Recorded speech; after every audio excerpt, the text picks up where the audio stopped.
नमस्ते दोस्तों, मैं हूं डॉक्टर पुनीत और आप देख रहे हैं फार्मासाइट 2.0। साथियों, हर माता पिता का सपना रहता है कि उनका आने वाला बच्चा, आने वाला बेबी, जिसको आप शिशु भी कह सकते हैं, वो हमेशा स्वस्थ रहे और सुरक्षित रहे।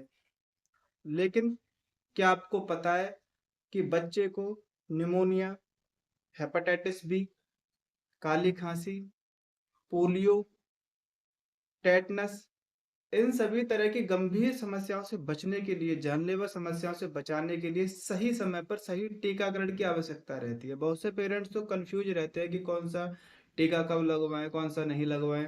उनको कुछ पता ही नहीं रहती है। आज की अपनी इस वीडियो में मैं आपकी इसमें मदद करूंगा।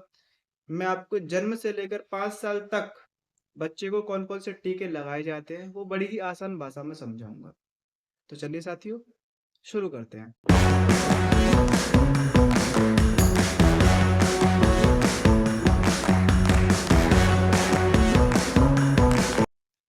सबसे पहले नंबर पर जब आपका बच्चा जन्म ले चुका होता है तो उसके 24 घंटे के भीतर भीतर, यानी कि जन्म के तुरंत 24 घंटे के भीतर आपको 3 तरह की वैक्सीन बच्चे को लगवानी चाहिए। जैसे कि सबसे पहले नंबर BCG, जो कि बच्चे को टीबी से सुरक्षा देती है। दूसरे नंबर पर OPV। OPV को ओरल पोलियो वैक्सीन कहा जाता है, जो कि पोलियो की बूंदें बच्चे को पिलाई जाती है। और तीसरे नंबर पर हेपेटाइटिस बी की वैक्सीन। ये 3 वैक्सीन जब बच्चे का जन्म हो जाता है तो उसके 24 घंटे के भीतर भीतर लग जानी चाहिए। अब इसके बाद में जब आपका बेबी 1.5 महीने का हो जाता है, यानी कि 42 दिन का हो जाता है, तो उसके बाद में बच्चे को 5 वैक्सीन लगती है साथी। सबसे पहले नंबर पर आती है पेंटावलेंट। पेंटावलेंट ये 5 बीमारियों का एक इंजेक्शन, एक वैक्सीन रहती है। 5 बीमारियां जैसे कि काली खांसी, हेपेटाइटिस बी, दिमागी बुखार, निमोनिया और टेटनस, इन सभी का एक मिश्रण, एक इंजेक्शन रहता है। इसकी पहली डोज दी जाती है, तो पेंटावलेंट की पहली डोज। दूसरे नंबर पर पोलियो की बूंदें। तीसरे नंबर पर रोटा वायरस की बूंदें।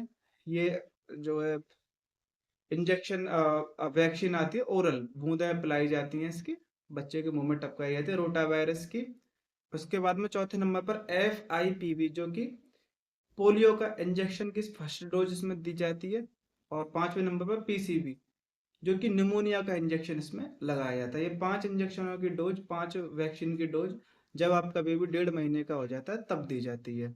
अब इसके बाद में साथियों, जब आपका बेबी 2.5 महीने का हो जाता है, 2.5 महीने का जब आपका बेबी हो जाता है, तो उस समय पर 3 वैक्सीन दी जाती है पेंटावलेंट की, जो कि 5 बीमारियों का जो वैक्सीन थी उसकी दूसरी डोज दी जाती है। ओरल पोलियो की जो वैक्सीन रहती है उसकी दूसरी डोज दी जाती है। और रोटा वायरस की। ये 3 डोज 2.5 महीने पर लगाई जाती है। और जब आपका बच्चा 3.5 महीने का हो जाता है, यानी कि 98 दिन का हो जाता है, तो उस दौरान 5 वैक्सीन बच्चे को लगती है। पेंटावलेंट की तीसरी डोज लगती है। OPV ओरल वैक्सीन पोलियो की जो होती है, और रोटा वायरस की बूंदें। FIPV, जो कि पोलियो का जो इंजेक्शन रहता है। और PCV, जो कि निमोनिया का जो इंजेक्शन रहता है। ये इसकी टीके इसमें लगाए जाते हैं जब आपका बच्चा 3.5 महीने का हो जाता है। अब बात करते हैं साथियों, जब आपका बच्चा 9 महीने का हो जाता है तो उस दौरान 2 वैक्सीन लगाई जाती हैं, जो कि आपके बच्चे को खसरा और रुबेला से सुरक्षा प्रदान करती हैं। फिर इसके बाद में सीधी वैक्सीन लगती है 1.5 साल पर। 1.5 साल में बच्चे को DPT, जो कि डिप्थीरिया, टेटनस और काली खांसी का बूस्टर डोज रहता है, उसका वैक्सीन दिया जाता है। और ओरल पोलियो वैक्सीन की बूंदें भी पिलाई जाती हैं।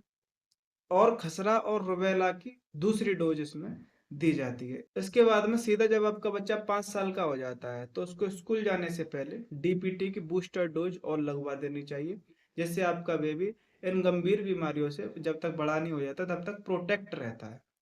तो साथियों, आपको संपूर्ण वैक्सीनेशन चार्ट समझ में आ गया होगा। बच्चे को कब कब इंजेक्शन वैक्सीनेशन लगानी चाहिए, ये आप जो वैक्सीनेशन है अपने अड़ोस पड़ोस में जो सामुदायिक स्वास्थ्य केंद्र रहते हैं, आंगनवाड़ी की जो महिलाएं रहती हैं, आया जो रहती हैं, या फिर सरकारी जिला अस्पताल में, या फिर आप प्राइवेट डॉक्टर के पास में आप लगवा सकते हैं। वो एक कार्ड देते हैं और उस पर डेट भी लिख कर देते हैं कि जैसे आज उन्होंने वैक्सीन लगाई तो अगली वैक्सीन जिस डेट को लगानी चाहिए उसी पर आपको जाकर लगवानी चाहिए। जब आप बच्चे को वैक्सीन लगवा देते हैं तो हो सकता है जहाँ पर वैक्सीन लगी हो उस स्थान पर बच्चे को दर्द रहे, थोड़ी-सी उसमें सूजन आए तो उस पर बर्फ की सिकाई करनी चाहिए। बुखार भी बच्चे को आ सकता है, उससे घबराना नहीं होता है। बुखार का आना इस बात का संदेश रहता है कि वैक्सीन अपना अच्छा काम कर रही है। यदि बुखार आए तो उसमें आप बच्चे को पैरासिटामोल की बूंदें दें। वीडियो अच्छी लगे तो इसको लाइक ज़रूर करना, शेयर करना। मिलते हैं अगली वीडियो में। धन्यवाद।